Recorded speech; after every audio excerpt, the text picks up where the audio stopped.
Hello everyone. Today I am going to discuss to you the summary of Marxism with four categories: the classical Marxism, Althusserianism, hegemony, and the post-Marxism and cultural studies.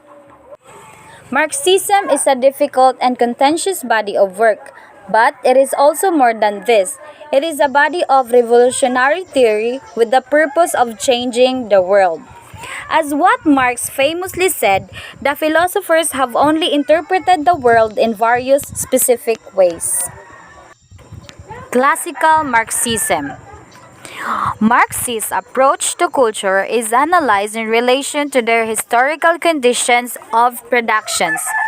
Marx argues that each significant period in history constructed around the particular mode of production. It is the way the society is organized to produce the necessaries of life such as shelter and food. And each mode of production produces the following. First, the specific ways of obtaining the necessaries of life, which means historically our ancestors became slaves in order to have food to eat and to survive.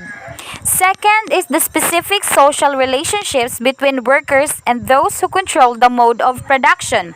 This is a practice of feudalism. Example, someone is farming a piece of land for a lord and agreeing to serve under the lord in war in exchange for getting to live on the land and receiving protection. Lastly, the specific social institutions, including cultural ones. In this case, most means of production are privately owned. This analysis determines political, social, and cultural shape of society and possible future development. As Marx explains, the mode of production of material life conditions the social, political, and intellectual life process in general. This claim is based on certain assumptions about the relationship between base and superstructure that the Marxist account of culture rests. The base consists of a combination of the forces of production and the relations of production. The forces production refer to the raw materials, the tools, the technology, the workers and their skills, and etc., while the relations of production refer to the class relations of those engaged in production. Each mode of production produces particular relations of production. First, the slave mode produces slave or master. Second, the feudal mode produces lord or peasant. Third, the capitalist mode produces bourgeois or proletariat. It is in this sense that one's class position is determined by one's relationship to the mode of production. Superstructure consists of institutions and definite forms of social consciousness. Institutions are political, legal, educational, cultural, and etc., while indefinite forms of social consciousness are political, religious, ethical, philosophical, aesthetic, and cultural. The relationship between base and superstructure is twofold. This relationship can be understood in a range of different ways. First, the superstructure both expresses and legitimates the base. Second, the base is said to condition or determine the content and form of the superstructure. It can be seen as a mechanical relationship or economical determinism of cause and effect. What happens in the superstructure is a passive reflection of what is happening in the base. This often results in a vulgar Marxist or reflection theory of culture. A classical Marxist approach to popular culture would above all else insist that to understand and explain a text or practice, it must always be situated in its historical moment of production, analyzed in terms of the historical conditions that produce it. Althusserianism. The ideas of Louis Althusser have had an enormous influence on cultural theory and popular culture. Althusser's most significant contribution to the field is his different attempts to theorize the concept of ideology. Althusser begins by rejecting mechanistic interpretation of the base or superstructure formulation, insisting instead on the concept of the social formation. As Holt suggests, Althusser's inventions and their consequent development are enormously formative for the field of cultural studies. According to Althusser 1969, a social formation consists of three practices: the economic, the political, and the ideological. The relationship between the base and the superstructure is not one expression. For instance, the superstructures are being an expression of the base, but rather the superstructure is seen as necessary to the existence of the base. This operates through what he calls the structure in dominance. Ideology. Althusser produced definition of ideology. First is a system with its own logic and rigor of representations, meaning it is a practice through which men and women live their relations to the real conditions of existence. In this way, ideology dispels contradictions in lived experience. Second, ideology is still a representation of the imaginary relationship of individuals to the real conditions of existence.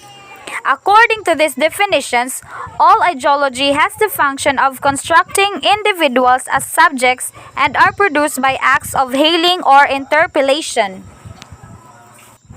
Hegemony. Central of the cultural studies appropriation of Gramsci is the concept of hegemony. For him, hegemony is a political concept developed to explain, given the exploitative and oppressive nature of capitalism, which is the absence of socialist revolutions in the Western capitalist democracies.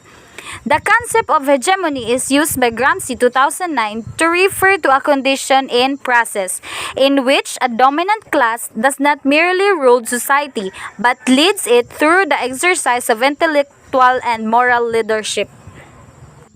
Hegemony's consensus.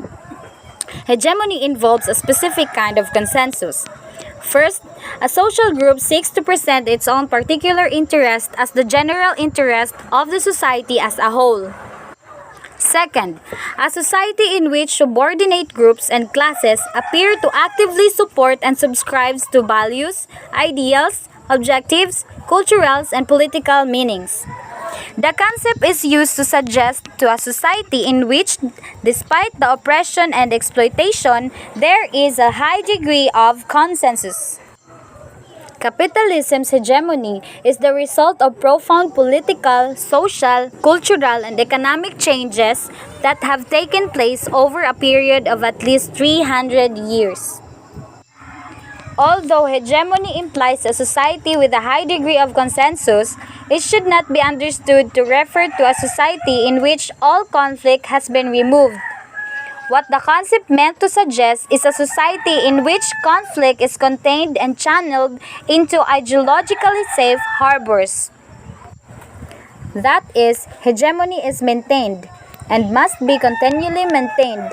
It is an ongoing process by dominant groups and classes negotiating with and making concessions to subordinate groups and classes. Hegemony is never simply power imposed from above. It is always the result of negotiations between dominant and subordinate groups, a process marked by both resistance and incorporation. It means that there are, of course, limits to such negotiations and concessions. Hegemony is organized by those organic intellectuals. According to Gramsci, intellectuals are distinguished by their social functions. It means that men and women have the capacity of intellectual endeavor. However, only certain men and women have been society. Organic intellectuals function as class organizers. In the broadest sense of the term, it is their task to shape and to organize the reform of moral and intellectual life. Matthew Arnold is best understood as an organic intellectual who has the function of providing leadership of a cultural and ideological nature. The concept of hegemony allows students of popular culture to free themselves from the disabling analysis of many of the previous approaches to the subject. Popular culture is no longer a history-stopping, imposed culture of political manipulation. This can be analyzed by class, gender, generation, ethnicity, race, region, religion, disability, sexuality, and etc. Hegemony theory allows us to think of popular culture as a negotiated mix of what is made both from above and from below, both commercial and authentic, a shifting balance of forces between resistance and incorporation. From this perspective, popular culture is a contradictory mix of competing interests and values, neither middle nor working class, neither sexist nor non-sexist, but always a shifting balance between a two called a compromise equilibrium. Post-Marxism and cultural studies. As Angela McRobbie observes, Marxism is no longer as influential in cultural studies as it has been in the past. As Hall points out, there was never a prior moment with cultural studies, and Marxism represented a perfect theoretical fit.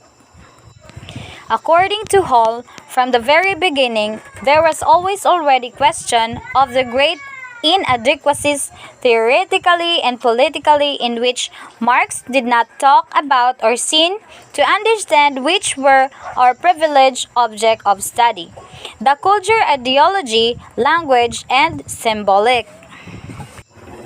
The post-Marxism can be mean at least two things. First, to be post-Marxist is to leave behind Marxism for something better. Second, to be post-Marxist is to seek to transform Marxism by adding to it recent theoretical developments from feminism, postmodernism, and Lacanian psychoanalysis. Post-Marxist cultural studies draws two conclusions from this way of thinking about culture. First, it is only in culture that the world can be made to mean. In other words, culture constructs the realities it appears only to describe. Because different meanings can be ascribed to the same text, the making of culture is always a potential site of struggle and or negotiation. For example, masculinity has real material conditions of existence, which we think as biological, but there's a lot of ways of being masculinity.